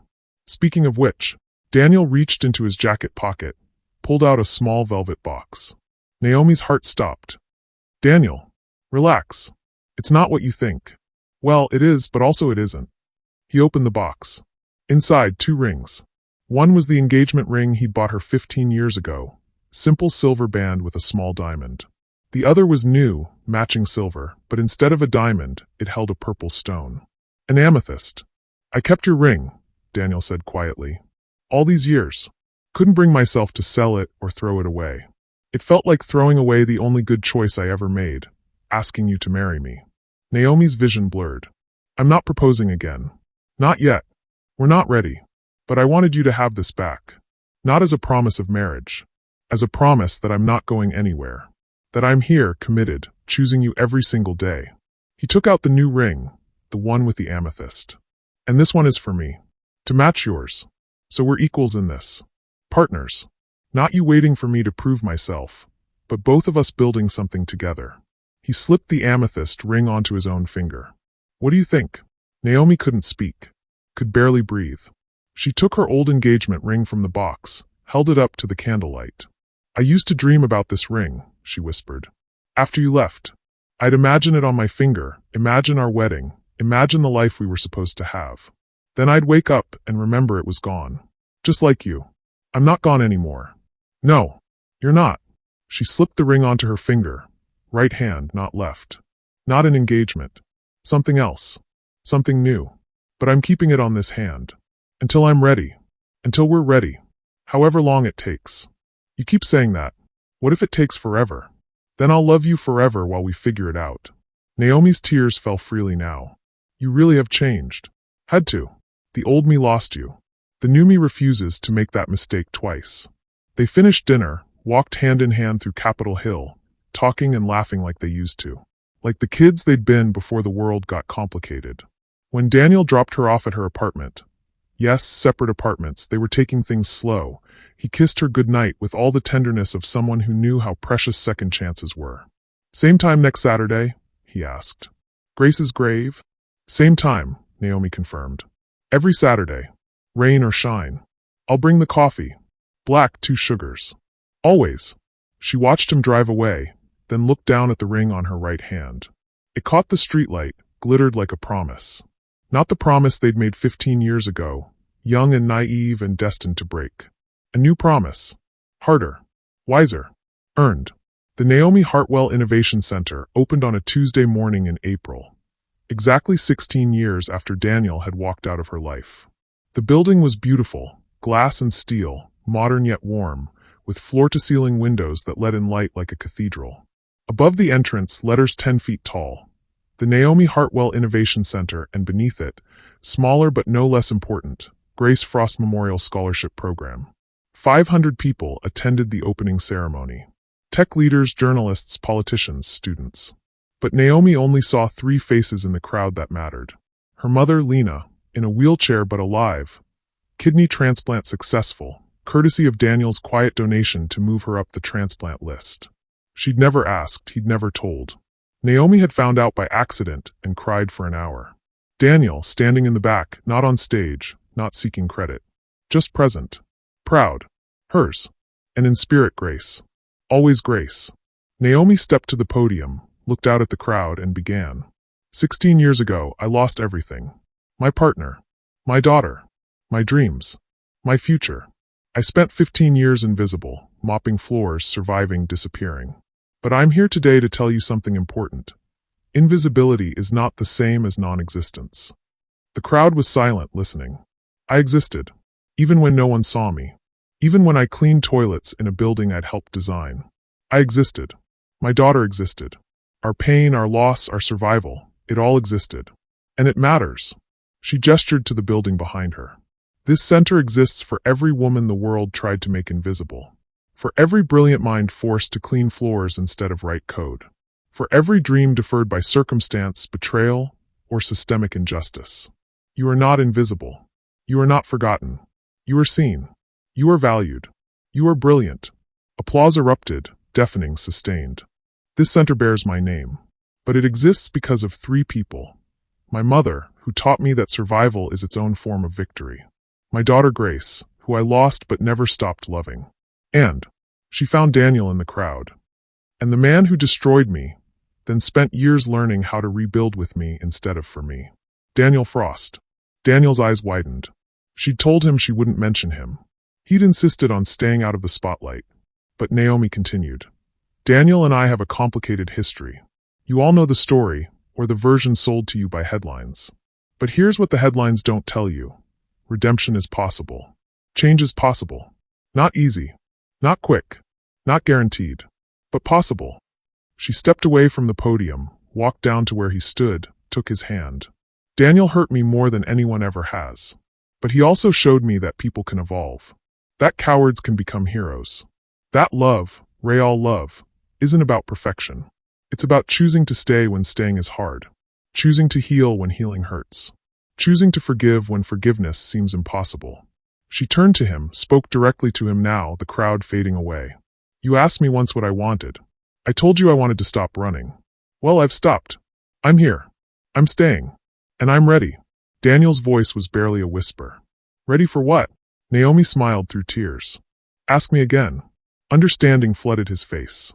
He dropped to one knee, right there, in front of 500 people, cameras flashing, the world watching. Naomi Elizabeth Hartwell. 16 years ago, I asked you to marry me and you said yes.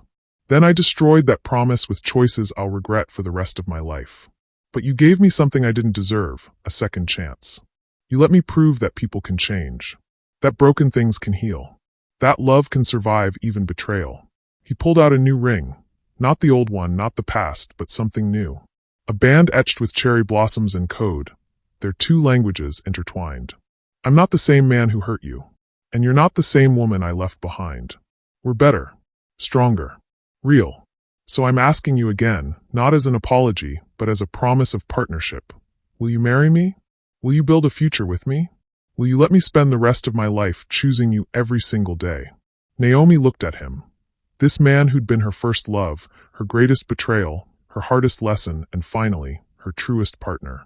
She looked at her mother, tears streaming down Lena's face. She looked at the building behind her, her name, her legacy, her victory. She looked at the ring on her right hand, the old promise kept as a reminder. And she made her choice. Yes. The word was barely audible. Daniel stood. Yes. Yes, Daniel Frost. I'll marry you. Not because you're redeemed. Not because the story needs a happy ending. But because I love you. I choose you. And I believe that what we're building together is stronger than what we lost. He slipped the ring onto her left hand this time, where it belonged. Then he kissed her, and 500 people erupted in applause and cameras flashed, and the world watched. But Naomi and Daniel didn't notice any of it. They were too busy holding each other, crying together, healing together. 16 years late. But finally home. Naomi sat in the rocking chair beside the window, holding a sleeping infant against her chest. Outside, cherry blossoms fell like snow in their Seattle backyard. Daniel stood in the doorway, watching, afraid to breathe, afraid to break the sacred moment. She's perfect, he whispered. She is, Naomi agreed, kissing their daughter's forehead. Hope Lena Frost. Named for your grandmother and what she gave me. Hope. Grace would have loved her. Grace is why she exists. Because we learned how to heal. Daniel moved closer, knelt beside the chair, placed his hand on Hope's tiny back. 3 years married. 2 years of trying. 6 months of pregnancy filled with terror and joy. And now this new life. Second chances made flesh. Are you happy? He asked. Naomi looked at him, her husband, her partner, her choice. I'm more than happy. I'm whole. Even after everything? Because of everything. The pain taught us. The loss shaped us. The healing made us. She took his hand. We're not the kids from Columbia anymore. We're better. We're real. I love you, Naomi Frost. I love you too. They sat together in the golden afternoon light. Two people who'd lost everything and found each other again, holding the proof that sometimes broken things don't just heal. Sometimes they become beautiful. Outside, spring bloomed eternal. At Greenwood Cemetery, cherry blossoms fell on Grace's grave, where 2 trees now grew side by side. At the Innovation Center, 30 young women were coding their futures, refusing to be invisible. And in a house filled with light and love and second chances, a family existed that shouldn't have, born from ashes, forged in fire, sustained by choice. Daniel and Naomi had lost 15 years. But they'd found forever. And in the end, that was more than enough. It was everything.